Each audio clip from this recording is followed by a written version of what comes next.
Good morning, and thanks for dropping by our bite-sized book reviews. So this book is called The Book Haters Book Club by Gretchen Anthony, and it follows a group of characters whose lives have all been touched in some way by a bookstore called Over the Rainbow. So recently, Elliot, one of the store's two owners, passed away suddenly and unexpectedly, and he leaves behind a lot of problems, both emotional and financial, like for the people who cared about him and that he cared about.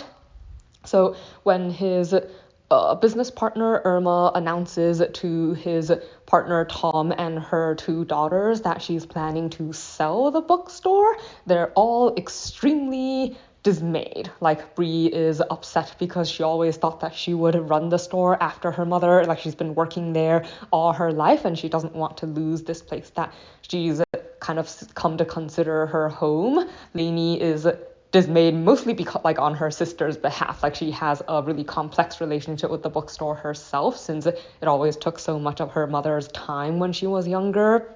And Tom is mostly determined to protect, like, what he sees as Elliot's legacy, like, because it was something that Elliot poured, like, so much of his time and attention into.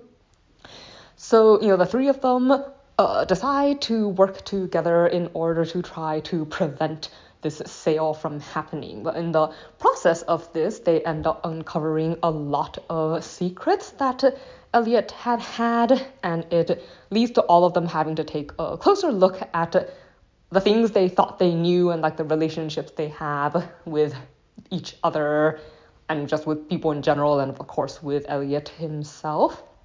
So something that I liked about the story would just be seeing, like, how they work out these relationships and how they manage to move past, I guess, the grief of losing someone in this way and discovering that they may not have been exactly who you thought they were.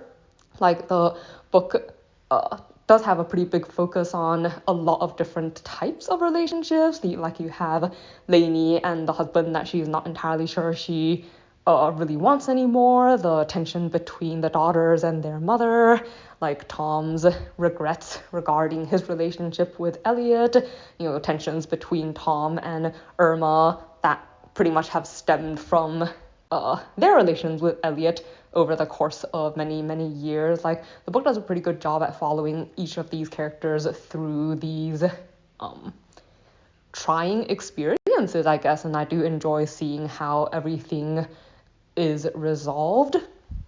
So something that I did not like, however, was the format of the book is, like, you have different sections on the different characters, but then it's interspersed with these newsletters, and most of the newsletters are written from Elliot's point of view, like as if he was a ghost watching the lives of these people and he's talking to you, like the person reading the book. And I think I found the use of this somewhat jarring. Like, I don't really like breaking the fourth wall type things, and I didn't really like I don't know, I guess it felt a little like disruptive of the narrative for me. Like, I didn't enjoy the fact that you had these bits scattered where he's, like, telling you his thoughts about what's going on and, like, things about his past. Like, I didn't really feel like it was necessary, and I didn't really like the way it interrupted the story. I mean, it's kind of cool that those newsletter bits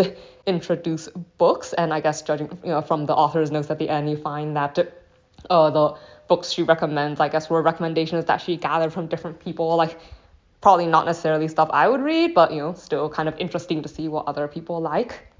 But like I said, like, I just don't really like that style, I guess. So